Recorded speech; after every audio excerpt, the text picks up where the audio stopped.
Cerita komik yang ada di dalam video ini merupakan hasil karya imajinasi penulis yang bersifat imajinasi, karangan atau fiksi belaka.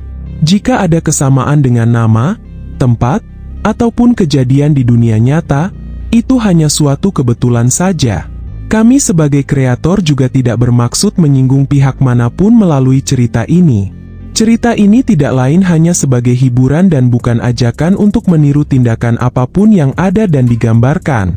Penonton dilarang meniru tindakan yang tidak baik dan bisa membedakan antara cerita berdasarkan kenyataan dan cerita berdasarkan imajinasi atau fiksi.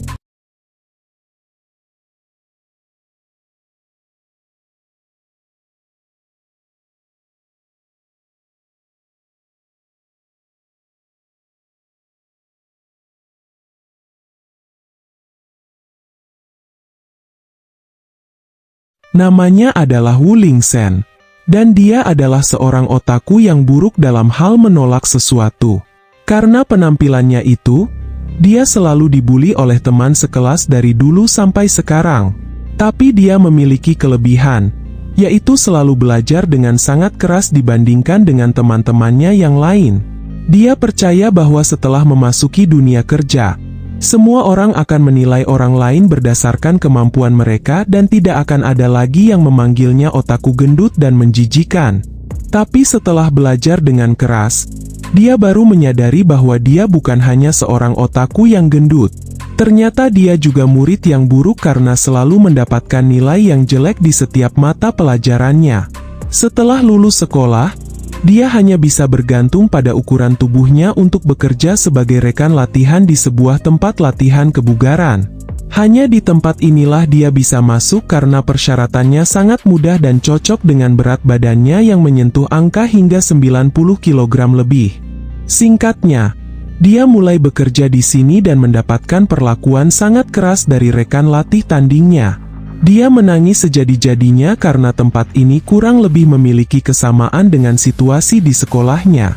Dia dihajar dan dibully habis-habisan. Bahkan tidak hanya menjadi rekan latih tanding mereka. Dia juga disuruh mengerjakan tugas lain oleh pria yang menjabat sebagai pemimpin di tempat ini. Pada awalnya dia menolak dengan alasan bahwa dia kerja di sini hanya sebagai rekan latihan saja dan tidak lebih dari itu. Pria itu tidak menghajarnya tapi dia memamerkan tubuh kekarnya sebagai tanda jika Wu Lingzhen menolak, maka dia akan babak belur di tangan pria itu. Akhirnya mau tidak mau dia pun menerima tugas tambahannya. Singkatnya, tugasnya semakin bertambah saat pria kekar yang lain ikut-ikutan memanfaatkan dirinya untuk mengerjakan tugas mereka. Apalah daya seorang Wu Lingzhen yang tidak bisa menolak mereka hingga dia bekerja sampai larut malam. Sambil mengerjakan tugasnya, dia menangis dan meratapi kehidupannya yang malang. Tidak lama setelahnya dia merasakan sakit di bagian jantungnya.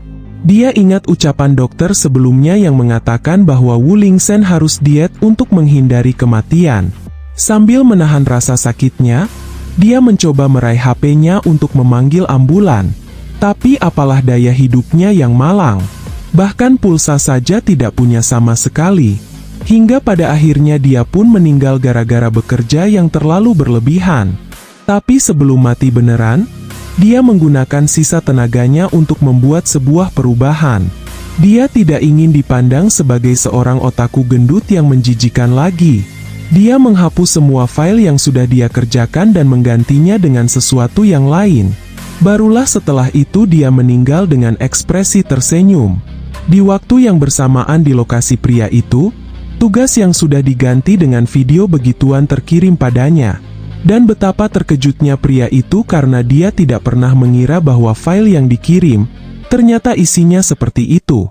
Sementara Wu Lingzhen terlahir kembali di dunia lain hingga 20.000 tahun kemudian di sebuah tempat bernama Kyushu yang ada di Dongzuo. Di dunia ini namanya tetap sama yaitu Lingzhen. Tapi dia terlahir sebagai tuan muda dari ras iblis. Dia memiliki seorang teman yang cantik bernama Xiaoyu dari klan Iblis Rubah. Xiaoyu terus mengajaknya untuk menjelajahi dunia luar karena selama ini, dari kecil hingga dewasa Lingzhen hanya hidup di daerah gunung ini saja. Di daerah ini Lingzhen sudah melatih kekuatan fisiknya selama 20.000 tahun lamanya. Tapi dia merasa bahwa dirinya masih seorang pria biasa tanpa kekuatan apapun selain kekuatan fisik. Dia khawatir jika dia keluar dari daerah ini, maka dia akan mendapatkan banyak masalah di dunia luar sana. Xiaoyu sama sekali tidak percaya meski Ling Seng mengaku sebagai orang biasa. Padahal faktanya, Ling Seng mampu mengangkat sebuah gunung kecil seorang diri. Namun, di dunia ini ras iblis dalam kondisi terburuknya dan sangat lemah. Dan untuk menghindari agar dirinya tidak dihantam seseorang, Ling Seng memilih untuk tetap bersembunyi di kedalaman gunung di daerah ini. Meski begitu, Ling Seng merasa bahwa kehidupannya di sini menjadi lebih berwarna dan tidak membosankan setelah dia menyelamatkan rubah bernama Xiaoyu itu. Selama 20.000 tahun ini sebelum adanya Xiaoyu, dirinya selalu diincar oleh sesuatu. Hingga pada akhirnya Ling Seng melatih dirinya setiap hari sampai saat ini. Ini adalah dunia fantasi di mana bahkan seekor naga bisa muncul di sini.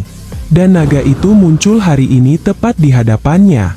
Ling Seng tidak memiliki kekuatan lain seperti akar spiritual, sihir dan semacamnya. Yang dia miliki hanya kekuatan hasil latihan biasa setiap harinya. Hasilnya, dia hanya memiliki kekuatan fisik saja dan tidak lebih dari itu. Setelah menghabisi naga itu, Ling Seng mengajak Xiaoyu untuk memakannya dan membawa sisanya ke tempat ayahnya. Xiaoyu terlihat sangat senang bisa memiliki seorang kakak yang kuat seperti Ling Seng. Bahkan naga air saja bisa dia kalahkan hanya dengan satu kali pukulan. Tidak lama setelahnya muncul seorang pria yang sedang melayang di atas pedangnya. Pria itu menuduh Ling Seng telah mencuri hasil buruannya. Identitas pria ini adalah Sun Huo, seorang guru magang dari Akademi Xuantian. Bahkan pria itu menuduh bahwa Ling Seng adalah sisa-sisa dari kelompok ras iblis yang masih hidup. Ling Seng pun membantah bahwa dirinya bukan iblis. Setelah itu Ling Seng minta maaf atas tindakannya yang dianggap sebagai mencuri buruannya. Su Huo bisa merasakan bahwa dua orang di bawahnya hanyalah seekor rubah kecil dan seorang pemuda biasa tanpa akar spiritual. Karena Ling Seng terlihat tidak memiliki kekuatan apapun, Su Huo pun berniat menyerang Ling Seng dengan jurus pedang andalannya. Tapi yang terjadi adalah, meski Ling Seng sudah berada di dunia lain, tapi sifat takut yang ada di dunia asalnya masih terbawa hingga sekarang. Sehingga Ling Fen kembali meminta maaf atas tindakannya karena malah menangkap pedang itu. Sejenak Su Huo mulai berpikir bahwa orang biasa yang tidak memiliki kekuatan akar spiritual, seharusnya tidak bisa menangkap pedangnya. Karena Su Huo masih tidak bisa mempercayai hal ini, dia pun menuduh bahwa rubah itulah yang telah membantu Ling Seng secara diam-diam. Akhirnya Su Huo kembali melancarkan jurus yang sama dengan 3 pedang sekaligus. Tapi yang terjadi adalah, Ling Seng kembali meminta maaf dan berkata bahwa Su Huo boleh menghabisi dirinya, tapi dia melarang agar Su Huo tidak membahayakan Xiaoyu. Karena Su Huo masih belum merasa yakin dengan kekuatan Ling Seng, dia pun kembali melancarkan jurus yang dengan jumlah pedang yang lebih banyak dari sebelumnya. Tapi yang terjadi adalah, Ling Seng masih bisa menangkap semua pedangnya. Ling Seng berkata bahwa dirinya menangkap semua pedang karena instingnya saja. Sejenak Su Huo mulai terdiam dan pada akhirnya, Su Huo bangkit lalu meminta maaf kepada Ling Seng. Bahkan Su Huo mengatakan bahwa Ling Seng adalah seorang senior bela diri yang sangat hebat dan kuat. Setelah itu Su Huo meminta pedangnya dikembalikan dan Su Huo berjanji akan pergi setelahnya. Dan Ling Seng pun berniat mengembalikannya dengan cara melemparnya. Saking kuatnya lemparannya, pedang itu pun melesat dengan cepat dan menghantam hutan di sekitarnya bahkan sampai meledakkannya.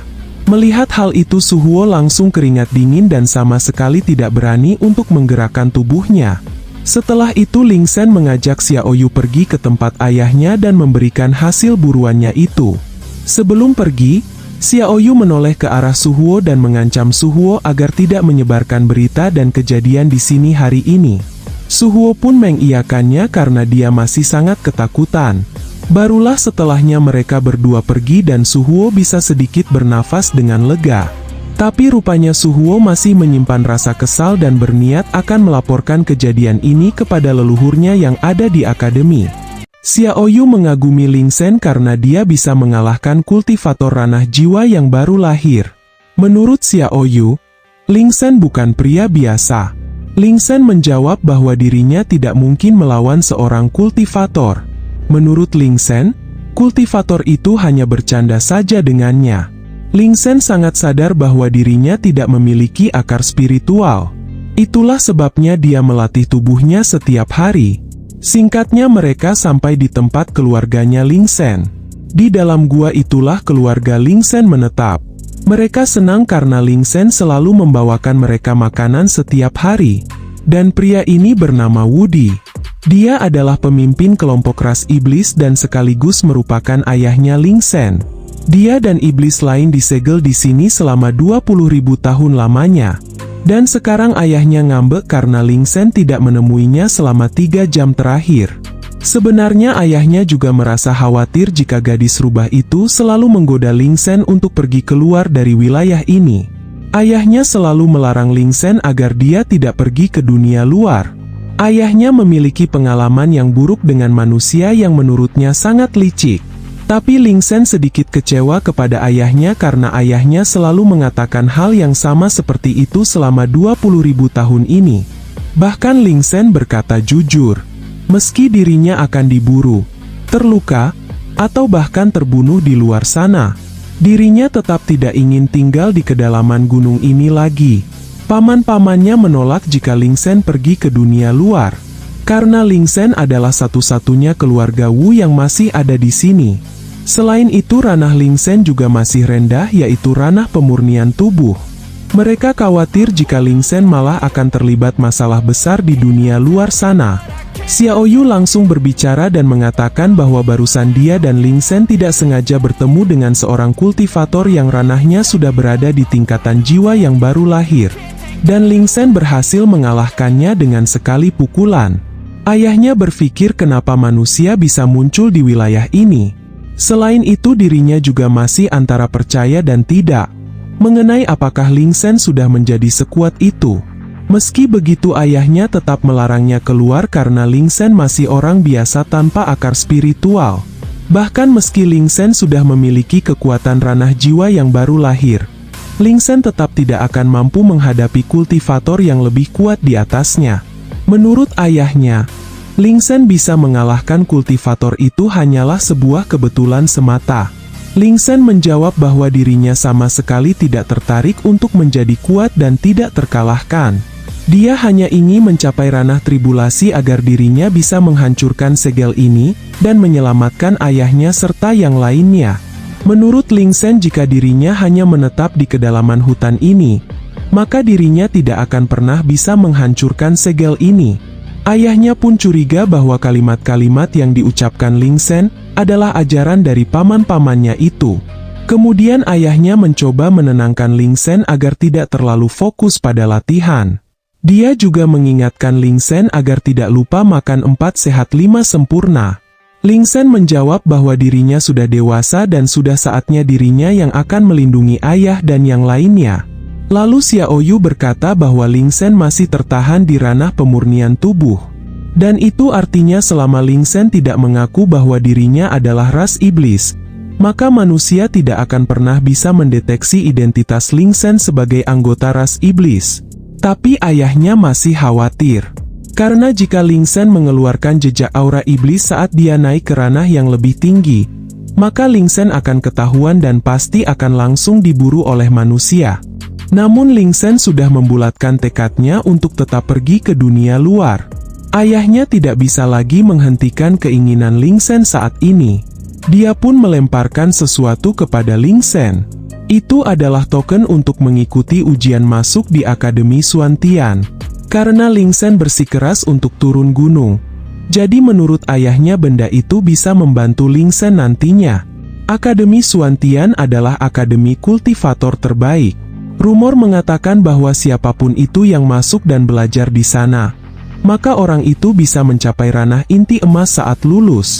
Meski tempat itu terlihat sangat berbahaya, Tapi menurut ayahnya tempat paling berbahaya justru merupakan tempat yang paling aman. Karena mereka tidak akan pernah menduga jika seorang kultivator dari ras iblis akan belajar di sana. Terlebih, jalan kultivasi di Akademi Suantian sangat beragam. Itu adalah tempat untuk mencari jalan kultivasi yang cocok untuk Ling Sen. Ling Sen paham dengan penjelasan ayahnya. Dia pun langsung mengemasi semua barangnya termasuk semua alat latihan fisiknya pun dia bawa. Awalnya Xiao Yu sempat menanyakan tentang dari manakah ayahnya Ling Sen bisa mendapatkan token itu. Tapi ayahnya merahasiakannya. Dia merasa bahwa dirinya sudah tua dan tidak lagi bisa melindungi Ling Sen. Menurutnya mengirim Ling Sen ke Akademi Suantian untuk berkultivasi adalah cara terbaik untuk membuat Ling Sen tetap aman dan bisa menjaga dirinya sendiri. Ayahnya juga meminta bantuan Xiao Yu agar bisa menjaga dan memandu Ling Sen dengan baik. Xiao Yu mengerti dengan niat baik Wudi. Tapi yang menjadi pertanyaan adalah, siapa yang akan membawa makanan ke sini jika dirinya dan Ling Sen pergi ke dunia luar? Mendengar hal itu, paman-pamannya langsung menyikat habis makanan yang baru saja mereka dapatkan karena itu adalah makanan terakhir mereka. Sebelum Xiao Yu pergi, Wudi mengingatkan bahwa kekuatan yang tersembunyi di dalam tubuh Ling Sen akan segera bangkit. Singkatnya mereka berdua sudah sampai di Akademi Suantian. Para pemuda dan pemudi berbaris dengan rapi untuk masuk ke dalam akademi. Petugas akademi juga menyuruh mereka agar menyiapkan token yang mereka bawa. Ling Sen juga ada di barisan itu dan dia berharap dirinya tidak menarik perhatian semua orang yang ada di sini. Semua peserta diharuskan untuk memasukkan token ujiannya ke dalam mulut patung singa itu. Nanti akan secara otomatis terdeteksi apakah tokennya asli atau palsu. Dan patung itu juga bisa mendeteksi apakah peserta adalah ras iblis atau beneran manusia. Satu peserta mulai memasukkan tokennya dan patung itu mengeluarkan cahaya biru. Yang itu artinya, tokennya asli dan orangnya juga asli. Bukan iblis yang sedang menyamar sebagai manusia. Ling Sen terlihat cemas dan khawatir tentang apakah token dari ayahnya adalah token yang asli atau tidak. Tidak lama setelahnya ada ras iblis yang ketahuan. Patung singa itu dibuat dari material khusus. Bukan hanya sangat keras, tapi sekalinya dia mendeteksi sesuatu yang tidak normal maka dia akan menggigit dan tidak akan melepaskannya. Akhirnya iblis itu pun ditangkap. Hingga akhirnya tiba di mana giliran Ling Sen untuk memasukkan tokennya. Ling Sen juga terlihat paling mencolok dan paling mencurigakan dengan tas besarnya itu. Ling Sen mulai memasukkan tokennya. Saking khawatirnya dia, badannya pun gemetar dan membuat efek gempa bumi di sekitarnya. Pada akhirnya Ling Sen berhasil dan sementara ini tidak ada masalah. Tapi setelahnya, patung itu mulai bereaksi dan menggigit tangannya. Tapi anehnya malah patung itu yang hancur lebur karena tangannya Ling Sen sangat keras. Ling Sen yang merasa gugup dan bersalah, dia pun berkata akan memperbaiki patung itu. Tapi petugas akademi menangkap Ling Sen dengan tuduhan bahwa Ling Sen adalah iblis. Di saat yang sama Xiao Yu datang dan menghentikan mereka. Di mata petugas, Xiao Yu terlihat seperti ras monster yang hanya ikut campur dalam masalah ini. Xiao Yu beralasan bahwa dia adalah guardiannya Ling Sen. Itulah sebabnya dia harus ikut campur. Setahu mereka, guardian adalah seseorang yang ditugaskan kelompok besar untuk melindungi seorang murid. Xiao Yu juga menyuruh petugas akademi untuk melihat secara langsung tentang keaslian token yang dibawa oleh Ling Sen. Barulah petugas itu menyadari bahwa token itu milik kelompok yang legendaris nomor 1 di dunia. Xiao Yu juga menjelaskan bahwa kelompok itu sudah hancur 20.000 tahun yang lalu saat mereka bertempur melawan kultivator dari ras iblis. Dan Ling Sen adalah satu-satunya penerus dari kelompok itu. Itulah mengapa token itu bereaksi karena token itu tercemar oleh energi iblis. Barulah setelah itu Ling Sen dibolehkan untuk masuk ke dalam akademi. Xiao Yu mencoba menenangkan Ling Sen agar tidak terlalu gugup. Menurut Xiao Yu, selama Ling Sen bersikap biasa saja maka mereka tidak akan mencurigainya. Pria ini bernama Yan Li. Dia adalah instruktur di akademi ini. Dan pria tua dengan rambut pelangi itu bernama Lu Hong. Dia adalah Master Pavilion Jiqiao. Menurut Yanli, tahun ini ada beberapa murid yang sangat menjanjikan. Bahkan ada 2 murid yang berasal dari kelompok besar. Pertama adalah Baidi dari kelompok Yujian dan yang kedua adalah Zongma dari kelompok Hehuan. Zongma menyukai gadis yang cantik. Dia mencoba menyapa dan mengajak Baidi untuk berlatih bersamanya. Namun Baidi menolaknya secara langsung. Baidi sangat terkenal karena dia adalah satu-satunya putri dari pemimpin kelompok Yujian. Baidi bisa mencapai ranah tingkat 2 pada usia 11 tahun. Sementara Lingsen malah menjadi pusat perhatian meski dia mencoba untuk bersikap biasa saja, seperti yang dianjurkan oleh Xiaoyu. Bahkan Master Luhong mengira bahwa Lingsen sudah berada pada ranah tingkat 1 dan sedang unjuk kekuatan di hadapan para murid. Dengan kesombongan seperti itu, menurut instruktur Yanli, murid seperti itu tidak akan lulus pada ujian pertama. Setelah itu instruktur Yanli langsung melompat dan melayang di atas udara sambil menyapa murid baru. Para murid langsung terkesan dengan kemampuan melayang milik instruktur Yanli. Selanjutnya instruktur Yanli akan mengadakan tes masuk untuk murid baru. Hanya mereka yang lulus semua tes yang berhak menjadi murid di akademi ini. Lingsen terus menatap ke arah instruktur Yanli karena dia merasa familiar dengan wajah instruktur. Instruktur Yanli kesal dan membentak Lingsen karena terus menatapnya seperti itu. Lalu Lingsen mengatakan bahwa dia melihat benang kecil yang bersinar sangat terang di belakang instruktur. Setelah itu dia turun dan menantikan hasil ujiannya Lingsen nanti. Tapi setelahnya dia ditarik lagi ke atas sehingga dia kesal karena merasa seperti dipermainkan. Semua murid termasuk Baidi merasa sangat aneh karena ternyata instruktur akademi ini tidak bisa melayang. Terlebih, murid baru bernama Lingsen memiliki nyali untuk membocorkan rahasia tentang tali itu secara langsung. Master Luhong sendiri menyadari bahwa instruktur Yanli adalah orang yang licik. Tapi murid baru bernama Lingsen akan berada dalam masalah besar, karena sudah menyinggung perasaan instruktur Yanli. Instruktur Yanli mulai serius dan akan mengadakan tes ronde pertama. Dalam benak Lingsen, instruktur benar-benar gila sampai rela merobek bajunya sendiri hanya untuk mengeluarkan kekuatan.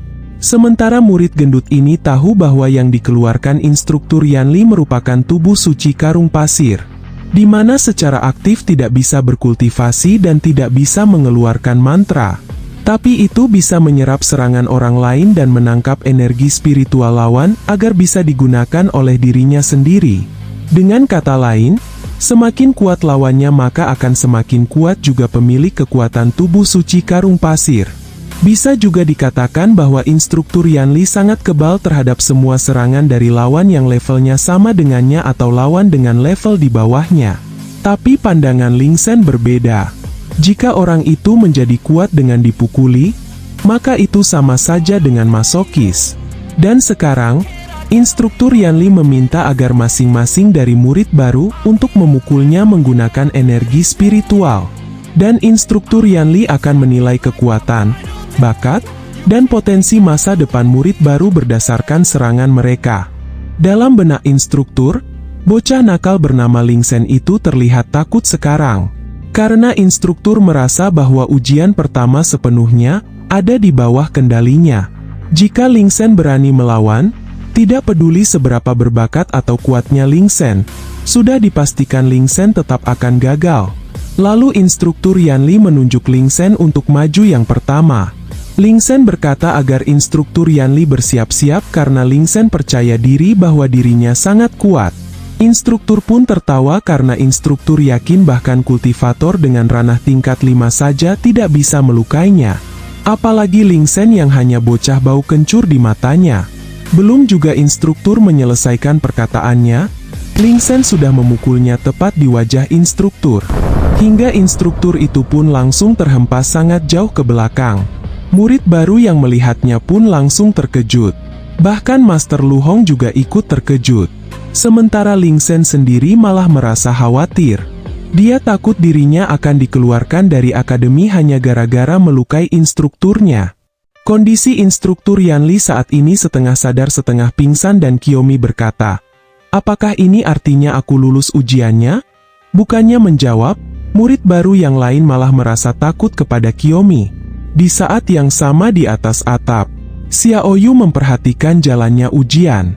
Dia senang karena kakaknya yaitu Ling Shen terlalu kuat sehingga menarik banyak perhatian. Para murid baru langsung menanyakan kenapa ini bisa terjadi. Tapi murid gendut yang tahu segalanya itu tidak bisa menjawab. Karena di sebuah buku yang dia baca dikatakan bahwa instruktur itu seharusnya mampu menahan serangan kultivator dengan kekuatan ranah kelima. Baidi akhirnya paham ternyata murid bernama Ling Shen itu sedang menyembunyikan kekuatannya dari awal. Kemudian Master Lu Hong berkata bahwa kekuatan yang dimiliki Ling Shen hampir setara dengan kultivator pada ranah kelima. Setelah itu instruktur Yanli kembali sadar 100% dan langsung berdiri saat itu juga. Lalu dia menghampiri Ling Shen dan memarahinya karena Ling Shen menyerangnya di saat dirinya belum melakukan persiapan. Terlebih, instruktur Yanli sebelumnya ingin mengatakan bahwa Ling Shen harus menyerang perutnya, bukan wajahnya. Para murid baru kembali ceria karena ternyata alasan instruktur bisa terhempas seperti tadi itu gara-gara dia belum siap. Instruktur Yanli terlihat sangat kesal dan dia tidak menghitung hasil yang baru saja Ling Shen lancarkan. Setelah itu instruktur melakukan persiapan yang sangat matang. Para murid baru langsung semangat dan antusias untuk melihat hasilnya. Itu adalah kemampuan yang digunakan instruktur pada kultivator di ranah ke-9. Dia sangat yakin bahwa kali ini serangan Ling Shen tidak akan ada rasanya sama sekali. Ling Shen langsung melesatkan pukulannya sekali lagi tepat di bagian perut instruktur. Kali ini instruktur tidak terhempas seperti sebelumnya. Para murid baru langsung memberikan tepuk tangan yang meriah karena instruktur Yanli bahkan kakinya saja tidak pindah dari tempatnya. Tapi Master Lu Hong sadar bahwa instruktur itu tidak bergerak sama sekali bukan karena instruktur itu kuat dan mampu menahan serangan Ling Shen, melainkan instruktur Yanli itu pingsan sambil berdiri. Master Lu Hong langsung membawa instruktur itu ke tempat lain dan beralasan bahwa instruktur Yanli sedang tidak enak badan. Bahkan Master Lu Hong langsung meloloskan semua murid baru di ujian ronde pertama ini.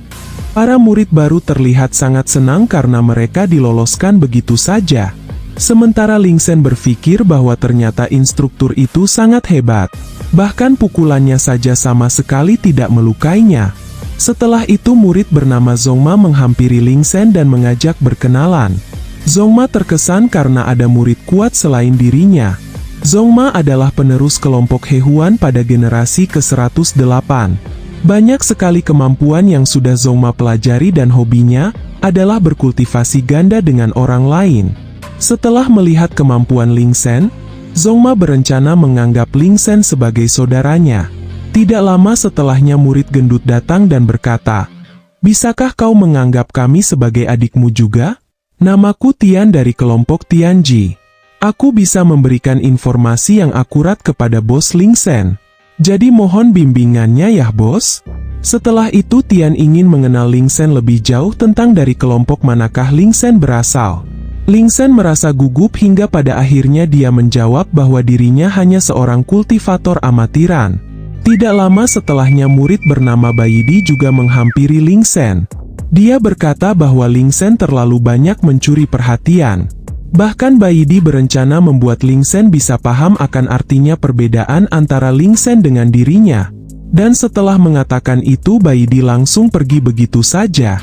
Setelah itu Master Lu Hong memberikan pengumuman bahwa ujian selanjutnya akan segera dilaksanakan. Master Lu Hong memencet sebuah tombol lalu terjadi reaksi getaran di sekitar para murid, karena ada sebuah penghalang yang muncul.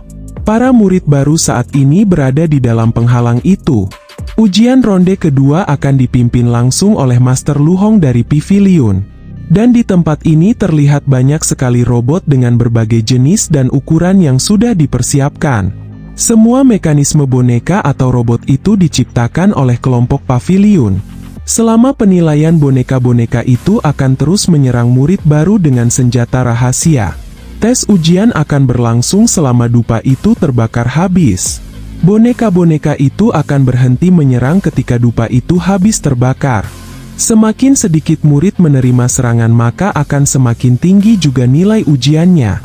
Tidak menunggu lama, boneka-boneka itu mulai melancarkan serangan tembakan ke arah para murid.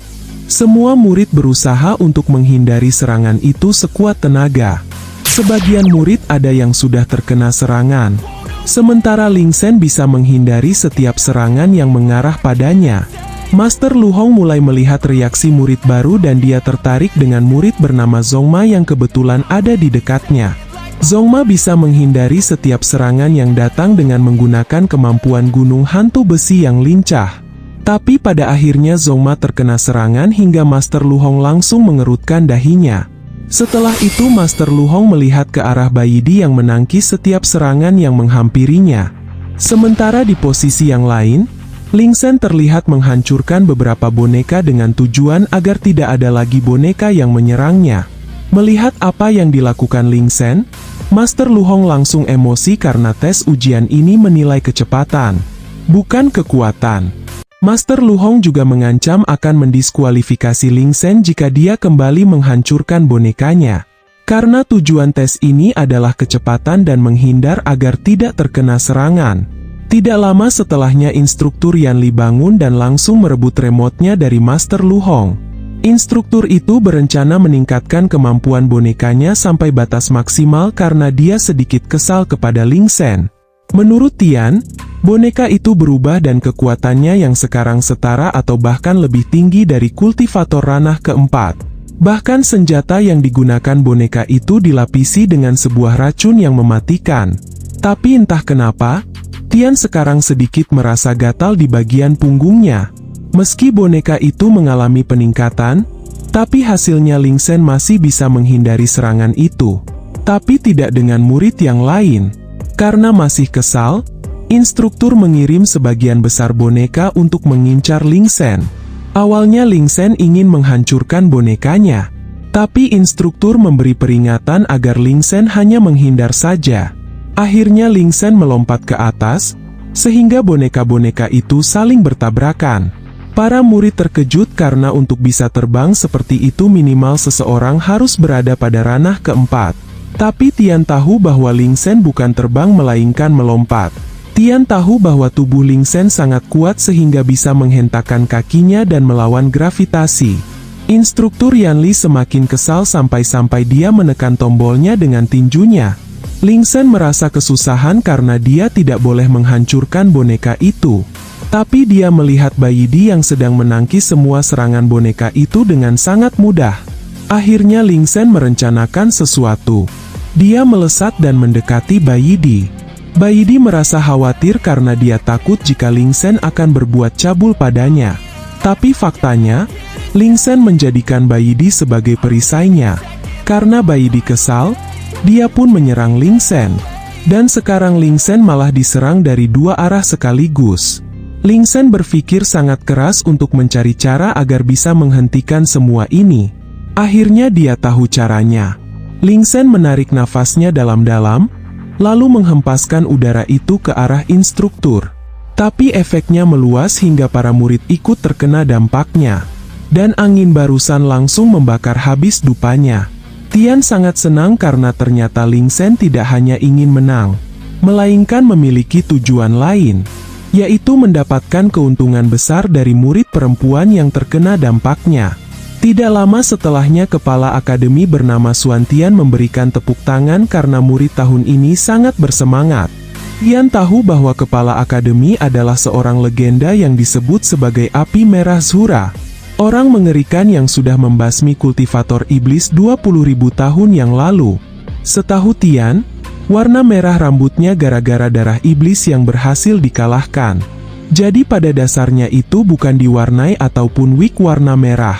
Di saat yang sama Xiao Yu menghubungi Ling Sen melalui telepati jarak jauh. Xiao Yu memberitahu bahwa Ling Sen sudah menyinggung kepala akademi. Gara-gara hembusan angin dari Ling Sen, rambut kepala akademi hampir copot. Dan Xiao Yu menyuruh Ling Sen untuk membantu agar rambutnya tidak lepas. Di saat yang sama instruktur Yan Li ingin memberitahu kepala akademi. Tapi Ling Sen bergerak lebih dulu dan memasangkan rambutnya. Kepala akademi terkesan dengan kecepatan Ling Sen. Jika bukan gara-gara ketajaman penglihatannya, kepala sekolah tidak akan mampu menyadari gerakan Ling Sen. Lalu Ling Sen berkata bahwa kepala akademi menjatuhkan sesuatu dan Ling Sen membantu untuk mengembalikannya. Meski begitu, instruktur Yanli tetap merasa cemas dan khawatir, begitu juga dengan Xiao Yu. Karena yang Ling Sen tancapkan bukanlah rambut melainkan sesuatu yang lain. Instruktur kesal dan mencoba memarahi Ling Sen, tapi kepala sekolah menghentikannya karena kesalahan sepele seperti ini tidak akan melukainya. Xiao Yu tahu bahwa kepala akademi hanya pura-pura tenang untuk menjaga wibawanya. Setelah itu kepala sekolah mencabut benda itu dari kepalanya sehingga darah mengucur sangat deras dan setelahnya dia pun pingsan. Para murid merasa kecewa dengan kepala sekolah yang hanya terlihat seperti orang tua dan bermulut besar. Sambil merasa cemas, Master Lu Hong memberitahu bahwa semua murid diloloskan dalam ujian dan penempatan kelas akan dilakukan besok siang. Di saat yang sama, kultivator yang pernah bersinggungan dengan Ling Sen muncul dan memperhatikan gerak-geriknya Ling Sen. Singkatnya, hari menjelang malam dan Ling Sen masih terus melatih tubuh dan fisiknya sampai larut malam. Xiao Yu memberitahu bahwa penempatan kelas adalah hal yang paling penting. Jika Ling Sen ditempatkan di kelas yang bagus, maka Ling Sen juga akan mendapatkan banyak hal yang bagus juga. Selain itu, Xiao Yu juga memberi saran agar Ling Sen bisa menjaga keseimbangan antara latihan dan istirahat. Bahkan Xiao Yu juga menawarkan bantuan untuk mengoleskan minyak bunga merah agar meridiannya lancar. Saat Xiao Yu berjalan mendekati Ling Sen, dia tersandung sesuatu hingga dia terjatuh. Di saat yang sama, Baidi lewat di depan tempatnya Ling Sen. Baidi masih kesal atas tindakan Ling Sen sebelumnya. Tidak lama setelahnya Baidi mendengar suara seseorang dari tempatnya Ling Sen. Dan nampak bayangan Ling Sen dari jendela. Bayangan itu nampak seolah-olah Ling Sen sedang menghabisi seseorang. Awalnya Baidi mengira bahwa dia salah lihat. Dia pun mencoba memastikannya sekali lagi dan melihatnya dari jarak yang lebih dekat dan ternyata itu sangat jelas bahwa Ling Sen sedang mencoba menghabisi seseorang. Padahal yang sebenarnya terjadi di dalam adalah Ling Sen sedang latihan lompat tali. Dan tali yang dia gunakan adalah tali besi hitam yang beratnya mencapai 1.500 kg. Dan Xiao Yu menumpahkan minyak bunga merahnya yang seakan-akan dari luar terlihat seperti bercak darah. Dan di saat akan membersihkannya, Xiao Yu malah terpeleset. Di saat yang sama di luar ruangan, Baidi sedang menunggu kesempatan yang pas untuk menyelamatkan gadis itu. Dan Xiao Yu yang terpeleset itu jatuh dan menghantam jendela dan langsung mengejutkan Baidi. Dan Baidi berpikir bahwa dirinya sudah terlambat jika menyelamatkan gadis itu. Tapi setelahnya Baidi tetap memaksa masuk untuk menghabisi Ling Sen yang menurutnya adalah orang jahat. Tapi faktanya sangat berbeda dan Baidi malah menuduh Ling Sen telah menodai mayat. Ling Sen malah menjadi gugup dan takut terbongkar identitas iblisnya karena Baidi yang kesal terus menyebutnya sebagai iblis yang jahat. Baidi langsung bersiap dengan jurus 10.000 tebasan pedangnya. Tapi Ling Sen berhasil menghindari semuanya. Karena tidak mau kalah, Baidi mengeluarkan jurus pedang lainnya. Tapi Ling Sen mampu menghentikannya dengan sangat mudah. Setelah itu Ling Sen bergerak sangat cepat dan memukul pelan di bagian leher belakang Baidi hingga Baidi langsung pingsan. Sebelum Baidi sadar, Xiao Yu menyuruh Ling Sen untuk mengembalikan Baidi ke tempatnya. Di tengah jalan, Baidi mulai terlihat akan sadar. Tapi Ling Sen kembali membuatnya pingsan. Di sebuah gang ada Tian yang secara diam-diam melihat Ling Sen dan Baidi. Tian bertanya-tanya dalam hatinya tentang apa hubungan antara Ling Sen dengan Baidi. Singkatnya Ling Sen menaruh Baidi di sebuah kamar yang kosong dan menurut logikanya inilah kamar Baidi. Tidak lama setelahnya Baidi mulai sadarkan diri. Tapi Ling Sen kembali membuatnya pingsan. Semua yang dilakukan Ling Sen adalah pukulan yang bisa menghilangkan ingatan seseorang. Dengan begitu, Baidi tidak akan mengingat kejadian di dalam kamarnya Ling Sen. Tapi setelah memperhatikan kamar ini, Ling Sen tidak menyangka bahwa kamar Baidi akan sekotor ini. Akhirnya Ling Sen pun membersihkan kamar ini agar terlihat lebih rapi dan bersih. Scene pindah di lokasi lain. Seorang pemuda dengan pakaian penutup kepala itu berasal dari keluarga Xiao. Dia bertemu dengan Sun Huo, guru magang akademi ini. Sun Huo bertemu pemuda itu karena dia ingin meminta bantuannya untuk menghadapi murid baru bernama Ling Sen. Dan sebagai balasannya, Sun Huo akan memilih pemuda itu sebagai penerus keluarga Xiao. Sun Huo juga sudah merencanakan sesuatu agar Ling Sen bisa bertemu dan melawan pemuda ini saat ujian selanjutnya. Tapi Sun Huo juga meminta satu bantuan lagi kepada pemuda itu. Karena saat ini, kakinya sedang dililit oleh naga air. Pemuda itu tidak menyangka bagaimana bisa orang seperti Su Huo menjadi instruktur di akademi ini. Tapi pemuda itu tidak bisa tinggal diam melihatnya. Dia pun melesat dengan cepat dan menebaskan pedangnya dengan sangat kuat. Dan naga air itu langsung tamat seketika. Setelah itu muncul seorang pria tua seperti hantu dan pemuda itu memanggilnya Master Dani.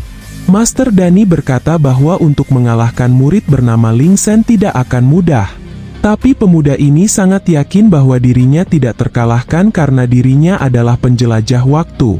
Pemuda ini bernama Huo. Pada awalnya dia hanya seorang siswa biasa di dunia bintang biru. Hingga terjadilah kecelakaan di mana itu merenggut nyawanya dan dia dikirim ke dunia fantasi kultivasi yang sekarang ini. Di dunia ini Huo terlahir sebagai tuan muda dari keluarga Xiao dan dia mengalami pembulian. Hingga dia mengalami kejadian yang tidak terduga dan menemukan sebuah cincin yang di dalamnya ada Master Dani. Itu adalah awal mula kebangkitan kekuatannya. Sin pindah di lokasi Ling Sen yang sudah membersihkan ruangan itu dan setelahnya dia segera pergi agar tidak ketahuan. Dan ternyata, kamar yang dibersihkan Ling Sen barusan adalah kamar milik Huo.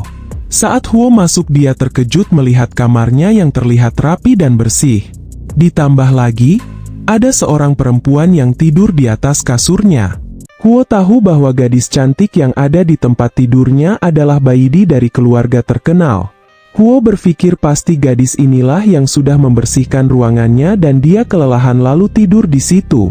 Bahkan Huo ada pikiran bahwa gadis ini mungkin menyukai dirinya. Pada kehidupan Huo sebelumnya, dia sangat gemar membaca komik dan karakter tokoh utamanya memiliki kesamaan dengan dirinya di mana protagonisnya memiliki heroin. Dan Baidi kemungkinan adalah heroin yang dikirim untuknya. Tapi Huo bingung kenapa Baidi belum juga bangun sampai saat ini. Kemudian Master Dani muncul dan memberitahu bahwa ada kemungkinan bahwa kesadaran gadis itu sedikit rusak. Itulah sebabnya dia belum bangun-bangun. Huo terkesan karena gadis secantik Baidi sudah rela membersihkan kamarnya yang berantakan. Huo berencana memberikan pertolongan pertama dengan cara menciumnya. Tapi di saat yang bersamaan Baidi bangun dan melihat Huo yang sedang menjulurkan bibirnya. Pada akhirnya Huo berakhir babak belur setelah dia dihajar habis-habisan oleh Baidi. Huo merasa heran kenapa Baidi malah menyerangnya secara tiba-tiba. Menurut Master Dani, mungkin Baidi kesini karena dia salah kamar. Tapi Huo sama sekali tidak mendengarkan ucapan Master Dani. Bahkan Huo malah merasa bahwa ciuman barusan sudah membuat Baidi malu dan akhirnya dia main kekerasan. Sin pindah di lokasi Baidi yang masih merasa heran tentang kenapa dirinya bisa berada di kamar orang lain. Tapi entah kenapa, Baidi masih ingat bahwa terakhir kali dirinya berurusan dengan Ling Sen. Akhirnya Baidi ingat semuanya dan berpikir bahwa laki-laki yang mencoba menciumnya adalah temannya Ling Sen. Baidi tersenyum dan berencana akan mengungkap kebenaran soal identitas Ling Sen. Waktu berlalu hingga keesokan harinya di area pertandingan. Para murid merasa bosan karena mereka sudah lama menunggu tapi pelatih belum juga muncul. Di saat yang sama terlihat Ling Sen yang masih saja gugup dan terus berlatih angkat beban. Tapi Xiao Yu memberi nasihat agar Ling Sen tidak gugupan. Xiao Yu juga yakin bahwa Ling Sen akan masuk ke dalam kelas tingkat atas dengan kekuatannya itu. Setelah itu Baidi muncul dan menjadi bahan gosipan oleh para murid. Karena mereka tadi malam mendengar suara teriakan Baidi yang menyebutkan nama Ling Sen. Bahkan murid gendut bernama Tian ikut bergosip. Dia mengaku melihat Baidi dan juga Ling Sen tadi malam. Menurutnya hubungan mereka berdua lebih dalam dari sekedar teman biasa. Tapi Huo tiba-tiba muncul dan mengancam Tian agar tidak menjelek-jelekan Baidi sehingga Tian tidak meneruskan ucapannya. Tidak lama setelahnya 3 pelatih muncul dan mengumumkan bahwa ujian ronde ketiga akan segera dimulai. Ujian kali ini adalah menilai kemampuan dan kekuatan murid dalam pertarungan yang sesungguhnya. Dan murid akan ditempatkan pada kelas yang sesuai dengan kemampuan dan hasil penampilan saat ujian ini. Dan kepala akademi yang akan mengevaluasi secara langsung proses penilaiannya. Sebelum ujian pertarungan dimulai, para murid diharuskan mengambil nomor urutnya lebih dulu. Di saat Ling Sen mencoba mengambil nomor urutnya, di saat yang sama Guru Suhuo menjalankan rencananya. Dia melempar belati yang sudah ada nomor urutnya. Pada akhirnya Ling Sen mendapati sebuah kertas dengan nomor urut 38. Suhuo merasa senang. Tapi belati yang dia lempar barusan adalah belati yang memiliki ikatan dengan nyawanya.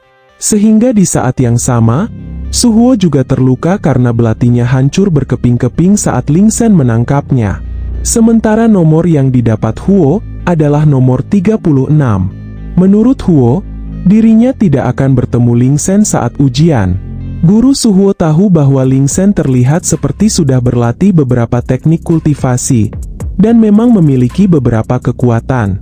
Itulah sebabnya Guru Suhuo sengaja tidak membiarkan Huo melawan Ling Sen di ronde pertama, karena Guru Suhuo ingin orang lain menguji kemampuan Ling Sen lebih dulu. Murid yang akan menjadi lawan pertama Ling Sen adalah murid berbadan besar itu. Dia meremehkan Ling Sen dan menyuruh Ling Sen agar segera menyerah saja. Tian tahu bahwa murid mengerikan bernama Wang Tizu itu adalah asasin yang terkenal di dunia persilatan. Di dalam rumornya, tidak ada seorang pun yang bisa menahan serangan dari Wang Tizu. Tian merasa ragu jika bos Ling Sen akan menang melawannya. Wang Tizu sendiri sudah melihat kemampuan Ling Sen pada 2 ujian sebelumnya. Menurut dia, Ling Sen hanyalah sampah dengan kekuatan alami yang sedikit. Bahkan Wang Tizu menyombongkan dirinya yang saat ini berada pada ranah puncak 1. Dan sedikit lagi dia sudah mencapai ranah kedua. Dengan kesombongannya, Wang Tizu khawatir jika satu pukulannya akan langsung menghabisi Ling Sen di tempat. Bahkan Wang Tizu menantang apakah Ling Sen ingin bertarung dengannya sekarang juga. Awalnya para murid mengira bahwa Ling Sen mulai bertindak. Tapi ternyata, Ling Sen malah mengakui bahwa kekuatan spiritual miliknya memang yang paling buruk. Xiao Yu kesal karena Ling Sen bersikap sopan kepada lawannya. Tapi Ling Sen merasa tidak bersikap sopan. Dia hanya membenarkan apa yang diucapkan lawannya. Meski begitu, Ling Sen tidak ada niatan sama sekali untuk menyerah. Karena tujuan dirinya datang ke akademi adalah untuk berjuang. Akhirnya Wang Tizu pergi dan berkata bahwa dia akan menunggu Ling Sen di arena nanti. Xiao Yu sangat senang karena kata-kata yang diucapkan Ling Sen sangat keren menurutnya. Xin pindah di lokasi Wang Tizu yang menghampiri Guru Suhuo. Guru Suhuo menjanjikan kelas terbaik untuk Wang Tizu jika berhasil mengalahkan Ling Sen. Tapi di sisi lain, Huo berharap agar Ling Sen tidak tereliminasi pada ronde pertama. Karena sejujurnya, Huo juga ingin melawan Ling Sen. Singkatnya ujian akan segera dimulai. Pertandingan pertama nomor urut 1 yaitu Baidi akan melawan nomor urut 2 yaitu Zongma. Para murid yang lain kesal dengan Zongma yang mencoba menggoda Baidi. Mereka melemparinya sesuatu. Tapi Zongma sangat ahli menghindari serangan yang datang dari arah belakang. Tapi akibatnya, instruktur Yanli yang ada di depannya terkena dampaknya. Singkatnya pertarungan dimulai. Zongma mulai menunjukkan kemampuan cloning bayangan.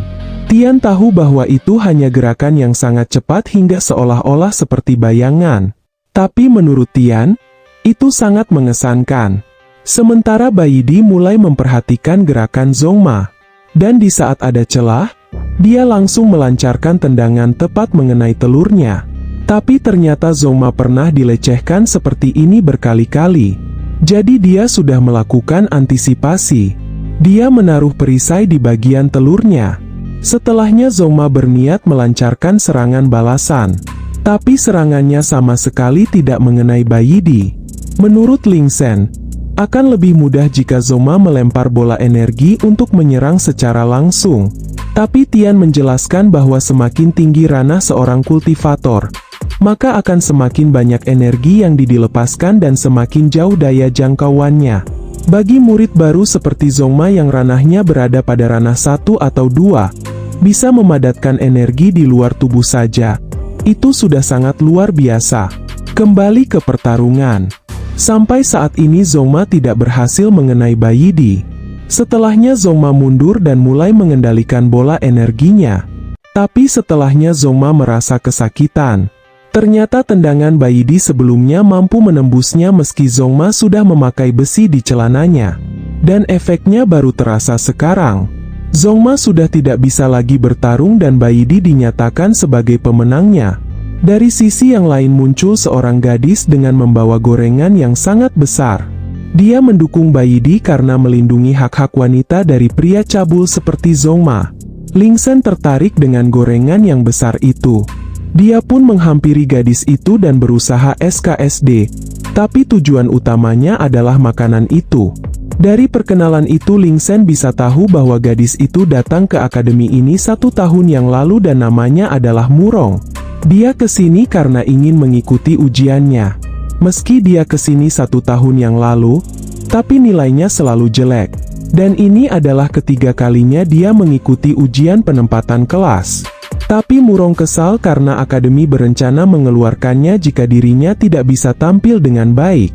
Murid gendut yang tahu segalanya itu menjelaskan bahwa Murong berasal dari keluarga alkimia yang sangat terkenal. Anggota keluarganya dihormati di 9 provinsi. Dan senior Murong sudah mengembangkan teknik gabungan antara alkimia dan memasak. Sederhananya hal itu tentang mengubah bahan alkimia menjadi makanan yang lezat tanpa mempengaruhi cita rasanya. Dan Murong sangat tidak tegaan ketika dia melihat orang lain kelaparan. Ling Shen terkesan karena kebaikan Murong bisa dikatakan seperti seorang bidadari. Setelah itu Bai Yi lewat di depan Ling Shen dengan ekspresi yang kesal. Murid-murid semakin percaya tentang adanya hubungan antara Ling Shen dengan Bai Yi. Murong yang mendengar rumor itu langsung meminta Ling Shen untuk mengenalkannya dengan Bai Yi. Karena Murong ingin bercita-cita menjadi kuat seperti Bai Yi. Di saat yang sama instruktur Yanli berteriak sangat keras memanggil Murong untuk maju ke arena. Karena dari tadi dia memanggil Murong tapi tidak pernah dihiraukan. Sebenarnya Xiao Yu merasa cemburu. Dia melarang Ling Shen bergaul dengan Murong karena Murong adalah murid bodoh yang bahkan gagal terus dalam ujiannya. Tapi Ling Shen tidak mempermasalahkannya karena menurutnya, Murong sangat peduli dengan orang asing. Yang itu artinya Murong bukanlah orang yang jahat. Jadi selama dia bukan orang jahat, tidak masalah berteman dengannya. Murong bertekad untuk bisa menang kali ini meski itu hanya 1 kali kemenangan. Tapi yang akan menjadi lawannya adalah Huo. Setelah itu instruktur Yanli memulai jalannya pertandingan. Kepala akademi tahu bahwa anak perempuan itu berasal dari keluarga Murong. Hanya saja kepala sekolah merasa heran bagaimana Murong bisa masuk dalam tes penempatan mahasiswa baru. Master Lu Hong menjelaskan bahwa Murong selalu gagal hampir di setiap tes penilaian. Bahkan tes alkimia yang seharusnya dia kuasai malah menjadi sangat berantakan. Murong yang seharusnya meracik pil, malah menjadikannya sebagai proses memasak. Jika Murong masih tidak bisa memenangkan 1 pertandingan pun dalam tes penempatan ini, instruktur Lu Hong berencana untuk mengirimnya kembali kepada keluarga Murong. Murid gendut itu tahu bahwa Murong sangat pandai meracik makanan sebagai obat kuat. Tapi Murong sama sekali tidak pandai dalam hal pertarungan. Pertarungan dimulai saat instruktur Yanli ditarik oleh tali itu. Murong bertekad untuk menang sementara Huo tidak menyangka bahwa lawan pertamanya adalah gadis yang imut. Huo sangat yakin bisa menang dengan mudah. Dan setelahnya, Huo berharap bisa menjadikan gadis-gadis itu sebagai pacarnya. Karena Huo terus melamun, dia baru sadar bahwa Murong sudah ada tepat di depannya dan melancarkan pukulan di wajahnya. Dan Huo pun terhempas karenanya. Meski begitu, Huo masih saja melamunkan sesuatu yang menyenangkan. Karena hanya diam, akhirnya Murong melancarkan serangan kedua. Tapi Huo berhasil dengan mudah menangkap tangannya lalu berkata, "Serangan yang sama tidak akan berhasil padaku." Setelahnya Murong sedikit menjauh ke belakang dan kembali melancarkan pukulan demi pukulan. Tapi satupun pukulannya tidak ada yang kena. Bahkan Huo menyuruh Murong untuk segera menyerah. Karena sampai saat ini tidak ada seorang pun yang berhasil melukainya dengan serangan tangan kosong. Di sisi yang lain Xiaoyu merasa cemburu karena Ling Shen terus memberikan semangat kepada Murong. Singkatnya Murong merasa kelelahan setelah melancarkan begitu banyak pukulan. Akhirnya dia membuat 2 gorengan yang sangat besar dan setelahnya memasukkan semuanya ke dalam mulutnya. Murid gendut ini menyadari sesuatu. Menurutnya, Senior Murong menggunakan makanan spiritual untuk meningkatkan kekuatan tempurnya secara paksa. Jadi dia tidak makan karena lapar melainkan makanan yang dibuat oleh Senior Murong adalah pil spiritual. Setelah itu terjadi ledakan di lokasi Murong. Semua murid menjadi penasaran tentang apakah Murong akan naik ke ranah yang lebih tinggi. Akan tetapi, penampilan Murong malah membuat semua murid laki-laki menjadi mimisan. Setelah itu Murong melancarkan serangan dan serangan kali ini jauh lebih kuat dari serangan sebelumnya. Akhirnya Huo pun mulai serius untuk menghadapinya. Murong melancarkan pukulannya dan Huo menahannya dengan pedangnya.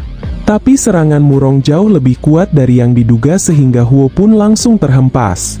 Xiaoyu tahu meski Murong terlihat sangat kuat, tapi dia hanya memaksakan dirinya sendiri untuk mencapai batas kekuatannya. Menurut Xiaoyu, dengan tingkat intensitas seperti ini dia tidak akan bisa mempertahankannya lebih dari beberapa menit. Bahkan instruktur ikut terkejut dan khawatir jika Huo sudah mati. Tapi kepala akademi menyadari sesuatu bahwa pertempurannya belum selesai. Dan itu benar. Ternyata Huo masih bisa bangkit dan berkata, "Aku tidak menyangka bahwa diriku yang sebagai penjelajah waktu ini bisa dipukul mundur olehmu. Sepertinya aku harus menunjukkan kekuatanku yang sebenarnya." Huo mulai mengeluarkan jurus gerak cepatnya. Dia mengelilingi Murong hingga nampak beberapa bayangannya dan membuat Murong kebingungan. Setelah itu Huo melompat ke atas. Ling Shen yang menyadari hal itu langsung memberitahu Murong untuk melihat ke arah atas. Berkat Ling Shen, Murong berhasil menghindari serangan dari atas. Kemudian Huo mengeluarkan jurus teratai hati api biru dan langsung melesatkannya ke arah Murong. Murong tidak bisa menghindari serangan itu dan terjadilah sebuah ledakan. Tapi gara-gara ledakan itu, pakaian Murong langsung sobek karenanya. Lagi-lagi semua murid laki-laki langsung mimisan. Sementara Ling Shen dilarang melihatnya oleh Xiaoyu. Master Lu Hong tidak menyangka jika Huo memiliki kemampuan hebat seperti itu. Dan kepala akademi bisa melihat siapakah yang akan menang dalam pertarungan kali ini. Sebelum melanjutkan serangan, Huo memberi kesempatan agar Murong menyerah. Tapi Murong tidak menyerah begitu saja. Dia meminum sebuah ramuan dan setelahnya dia memancarkan energi yang sangat kuat, kemudian dia melesat dan melancarkan serangan pukulan bertubi-tubi ke arah Huo. Dan Huo mencoba menangkisnya dengan pedangnya. Bahkan kepala akademi sendiri tidak pernah menyangka jika Murong masih bisa meningkatkan kekuatannya di saat seperti ini. Xiaoyu tahu bahwa Murong kembali memaksakan kemampuannya melebihi batas maksimalnya dengan menggunakan banyak pil sekaligus. Pada saat ini, Murong mengerahkan semuanya dan benar-benar membakar kekuatan hidupnya. Murong terus melancarkan pukulan karena dia tidak ingin kalah dalam pertandingan kali ini. Tapi tiba-tiba saja Huo tersenyum. Huo kembali mengeluarkan jurus teratai birunya. Dan setelahnya terjadi sebuah ledakan yang besar. Akibat ledakan itu Murong terhempas dan Huo masih berniat melancarkan serangan lanjutan. Kepala akademi dan Master Lu Hong merasa khawatir jika ini terus dibiarkan maka akan berbahaya. Mereka menyuruh instruktur Yanli agar segera menghentikan pertandingan ini. Di saat yang sama, Huo sudah melancarkan tebasan pusaran angin teratai birunya. Instruktur yang mencoba untuk menghentikannya merasa akan terlambat karena serangan itu sedikit lagi mengenai Murong. Di saat yang sama Murong ingat ketika dia dimarahi oleh ayahnya. Saat itu ayahnya berkata bahwa keluarga Murong sangat terkenal dengan alkimia. Tapi Murong malah mempermalukan mereka dengan mempelajari resep yang tidak berguna. Dan Murong menjawabnya bahwa dia memasak makanan yang memiliki sebuah efek yang kurang lebih sama seperti sebuah pil. Tapi ayahnya tetap menolak dengan alasan bahwa alkimia tetaplah alkimia. dan memasak adalah tindakan tidak berguna bagi keluarganya. Kemudian saudaranya memberi saran agar mengirim Murong ke Akademi Suantian. Dan seandainya Akademi Suantian tidak bisa mengajari Murong dengan baik, maka akan mereka mengatur pernikahan Murong dengan beberapa tuan muda dari keluarga lain. Dari situlah Murong ingin membuktikan bahwa makanan yang dia buat tidak kalah hebatnya dengan sebuah pil. Tapi pada akhirnya Murong merasa dirinya akan berakhir sampai di sini saja. Tapi sesuatu yang mengejutkan datang. Seseorang menghentikan pedang itu hanya dengan satu telunjuk jarinya. Dan orang itu adalah Ling Sen. Ling Sen berkata bahwa Murong adalah orang baik dan Huo tidak boleh berlebihan. Kemudian Huo mencoba menarik kembali pedang hitam miliknya tapi dia tidak bisa melakukannya. Itu seolah-olah Ling Sen sedang menahan pedang itu dengan sangat kuat. Setelah itu instruktur Yanli sampai dan langsung menghentikan pertandingannya. Instruktur menunjuk Huo sebagai pemenangnya dan menyuruh mereka agar segera keluar dari arena. Barulah setelah itu Ling Sen melepaskan pedangnya dan pedang itu langsung kembali ke tangan Huo. Huo berharap agar Ling Sen bisa menang pada pertandingan berikutnya agar selanjutnya memiliki kesempatan untuk berhadapan dengannya. Ling Sen pun menjawab bahwa dirinya akan melakukan yang terbaik untuk melewati ronde pertama. Xiao Yu kesal karena orang itu sudah jelas mengancam Ling Sen. Tetapi Ling Sen malah bersikap sangat tenang. Murong berterima kasih karena Ling Sen sudah menyelamatkannya. Tapi dia juga merasa sedih karena pada akhirnya tetap kalah. Padahal ini adalah kesempatan terakhirnya. Setelah itu Ling Sen mencoba membantu Murong untuk pergi ke tempat istirahat. Tapi instruktur melarang Ling Sen karena sekarang adalah giliran Ling Sen untuk maju ke arena. Dan lawannya adalah Wang Tizu. Setelah itu Ling Sen menyerahkan Murong kepada Xiao Yu. Tapi Xiao Yu kesal karena pada akhirnya dirinya malah membantu Murong yang sebelumnya membuatnya merasa cemburu. Wang Tizu tidak menyangka ternyata Ling Sen masih berani maju ke arena yang itu artinya Ling Sen sudah bosan hidup. Singkatnya pertandingan dimulai saat instruktur ditarik ke atas.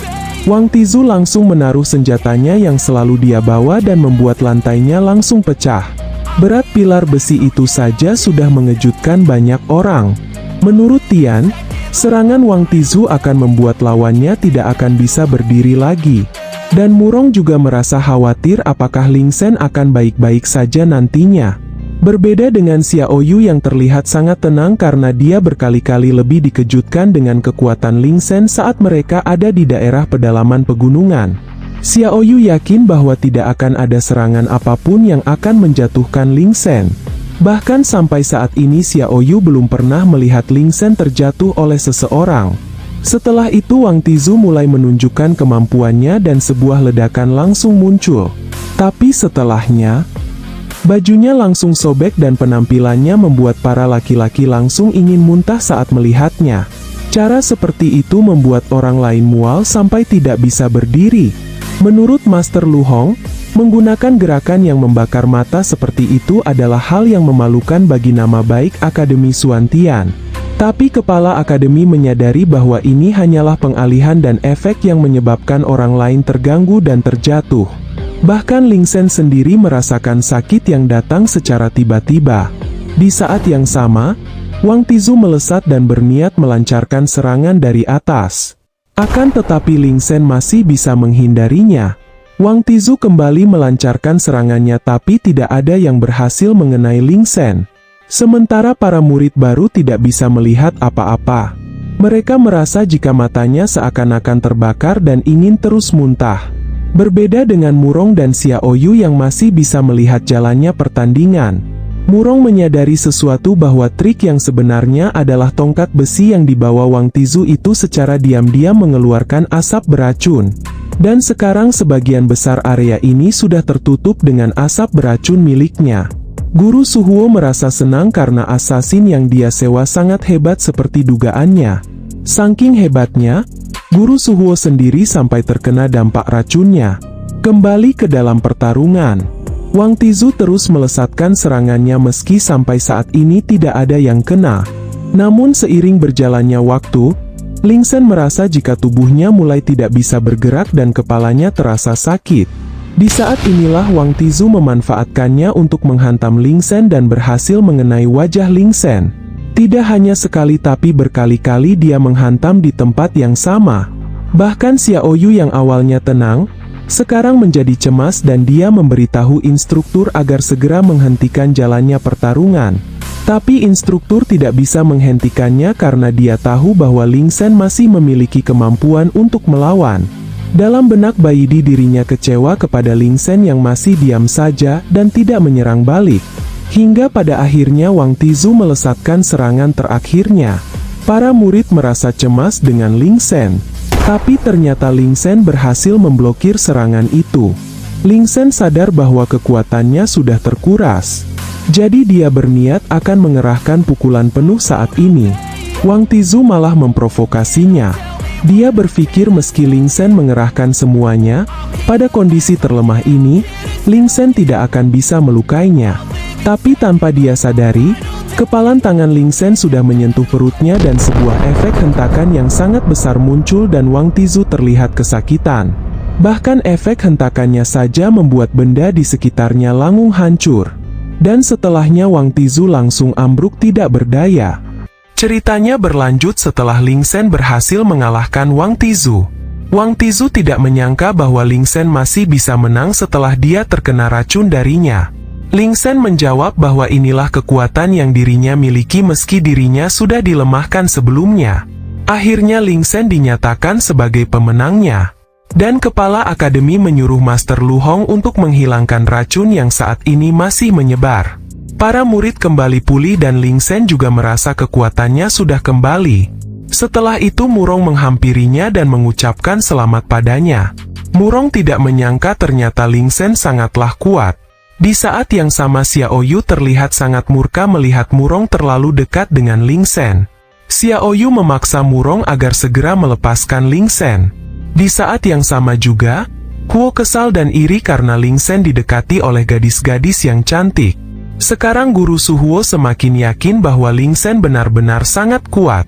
Bahkan Guru Suhuo juga tidak yakin tentang apakah Huo bisa menghadapi Ling Sen nantinya. Sambil mengeluarkan api, Huo menjawab bahwa tidak ada kata-kata kalah di dalam kamusnya. Setelah itu pria tua mendatanginya dan memberikan denda kepada Huo karena sudah bermain api di dalam akademi. Huo secara spontan kesal dan menarik kerah baju pria itu. Guru Suhuo langsung menarik Huo dan memberitahu bahwa orang tua itu adalah pamannya kepala akademi yang bertanggung jawab atas kedisiplinan di akademi ini. Guru Suhuo juga memberitahu Huo bahwa sekarang ini kepala akademi sedang mengamatinya dari jauh. Akhirnya Huo bersedia membayar dendanya sebanyak 500 batu roh kepada paman itu. Tapi paman itu menambah dendanya sebanyak 1000 batu roh karena Huo sudah berani menyerang staf akademi dengan sembrono. Guru Suhuo membisikkan sesuatu agar Huo tetap tenang dan menahan amarahnya. Pada akhirnya Huo membayar dendanya. Huo sangat kesal karena dirinya merasa seperti mengalami perampokan di siang bolong ini. Tidak lama setelahnya instruktur Hanli memanggil Tian karena sekarang adalah gilirannya untuk bertarung. Dan lawannya adalah laki-laki bernama Yuji. Dia adalah cucunya kepala akademi yang dianggap tidak berguna. Alasannya karena Yuji sudah menolak untuk mempelajari jurus rahasia dari keluarganya. Itulah sebabnya kepala akademi mengirim Yuji ke akademi ini. Ling Sen merasa khawatir dan memberitahu Tian agar berhati-hati karena lawannya adalah cucunya kepala akademi. Meskipun Tian merasa bahwa kemampuannya dalam bertarung hanya sebatas rata-rata, tapi Tian merasa bahwa dirinya memiliki kecerdasan yang cukup dan menurutnya itu bisa menutupi kekurangannya. Tian juga sudah banyak mengetahui tentang informasi Yuji yang merupakan cucunya kepala akademi. Meski Tian merasa bahwa dirinya mungkin akan kalah, tapi Tian tidak akan kalah tanpa melakukan perlawanan apapun. Singkatnya pertandingan dimulai dan Tian mulai mengeluarkan jurus mata dewanya. Dijelaskan bahwa jurus mata dewa adalah jurus dari keluarga Tianji dan dinilai cukup kuat. Teknik ini adalah jurus rahasia dari keluarga Tianji yang bisa melihat masa depan. Konon katanya di antara para murid-murid di keluarga Tianji, hanya ada 1 dari 10.000 yang bisa menguasai teknik ini. Tian mulai menggunakan fungsi mata dewanya untuk melihat informasi lawan. Dari deduksinya, Tian tahu bahwa Yuji berusia 18 tahun dan sekarang berada pada ranah kedua. Rincian akar spiritualnya adalah atribut ganda, yaitu api dan tanah. Tapi Yuji tidak suka menggunakan teknik api dari warisan keluarganya. Yuji biasanya mengandalkan teknik tanah dan ahli dalam seni bela diri. Menurut deduksi Tianji, kemungkinan Yuji akan menggunakan seni bela diri adalah 10%. Kemungkinan menggunakan serangan jarak jauh tipe api adalah 5%. Dan kemungkinan memulai serangan dengan teknik tanah adalah 85%. Dan ternyata benar Yuji menggunakan serangan tipe batunya ke arah Tian. Tian bisa menghindari serangan itu karena dia sudah memprediksi serangan tipe tanah itu. Gerakan Tian juga sangat lincah akibat efek mata dewanya. Itu adalah metode untuk menerima pengetahuan dari leluhurnya.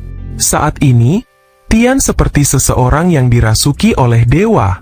Selanjutnya ada 10% kemungkinan bahwa Yuji akan menggunakan teknik api untuk serangan jarak jauh. Dan 90% kemungkinan Yuji akan menggunakan teknik tanah untuk mendekati Tian dan kemudian bertarung dengan seni bela diri. Tapi prediksinya salah karena Yuji menggunakan jurus yang bisa memperkecil jarak hingga beberapa inci kepada lawannya.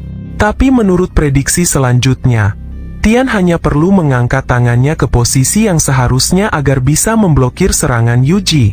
Tapi faktanya tidak demikian. Tian terhempas sangat jauh meski dia mencoba menahan serangan pukulan dari Yuji. Ling Sen merasa khawatir dengan keadaan Tian sekarang. Serangan barusan membuat Tian sadar akan sesuatu.